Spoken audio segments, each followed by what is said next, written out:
আমার চ্যানেলে সকলকে স্বাগত জানিয়ে প্রতিদিনের মতো আজকেও চলে আসলাম খুব সুন্দর একটা সজনে পাতা রেসিপি নিয়ে।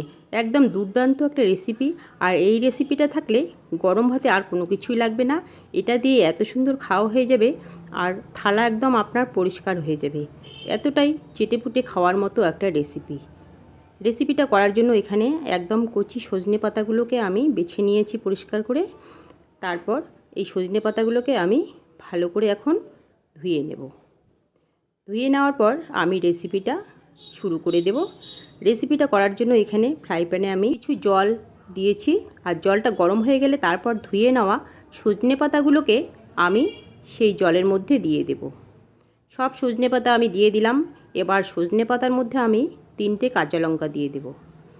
আর দিয়ে দেব এখানে 20-25টির মতো রসুন কোয়া। একদম দারুণ স্বাদের একটা রেসিপি। অবশ্যই একবার হলেও বাড়িতে ট্রাই করবেন। আর রেসিপিটা ভালো লাগলে শুরুতে একটা লাইক দিয়ে দেখার অনুরোধ রইল। এবার আমি 2 মিনিটের জন্য ঢাকা দিয়ে দেব। 2 মিনিট হয়ে গেলে ঢাকাটাকে তুলে নেব। আর 2 মিনিটের মধ্যে সুন্দরভাবে কিন্তু পাতাগুলো সেদ্ধ হয়ে যাবে। আর জলটাও কিন্তু অনেকটাই শুকিয়ে গেছে, দেখতেই পাচ্ছেন। এবার আমি একটু নেড়ে চেড়ে নেব।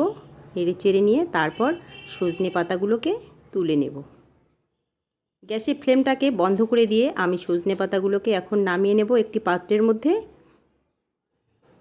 আর নামিয়ে নেওয়ার পর সজনে পাতাগুলো বেশ সুন্দর একটু ঠান্ডা হয়ে গেলে তারপর আমি মিক্সিং জারে দিয়ে দেব। একদম নিউ রেসিপি, ট্রাই করার অনুরোধ রইল। মিক্সিং জারে দিয়ে তারপর এটাকে আমি পেস্ট তৈরি করে নেব একটা। পেস্টটা রেডি হয়ে গেছে। এখন পেস্টটাকে ভালো করে একসঙ্গে একটি চামচের সাহায্যে আমি একসঙ্গে করে নিয়ে তারপর একটি প্লেটের মধ্যে নামিয়ে নেব। ঠিক আমার মতো করে রেসিপিটা তৈরি করবেন, দেখবেন আর কোনো কিছুই লাগবে না। সজনে পাতার পেস্টটাকে আমি নামিয়ে নিয়েছি। আবার ফ্রাই প্যানটা পরিষ্কার করে আমি গ্যাসের ওভেনে বসিয়ে দিয়ে সেখানে সরষের তেল দিয়েছি। তেলের মধ্যে আমি কালো জিরে দিয়ে দিলাম। এবার দিয়ে দেব এখানে পেঁয়াজ, লঙ্কা ও রসুন। একটি পেঁয়াজ, 20-25টি রসুন কোয়া আর 4টে কাঁচা লঙ্কা দেওয়ার পর সমস্ত কিছুকে একটু নেড়ে চেড়ে নেব কিছুক্ষণ।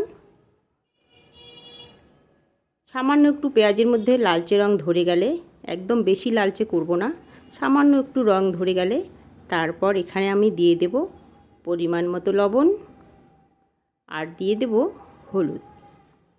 হলুদের পরিমাণটাও আমি কম দিয়ে দেব।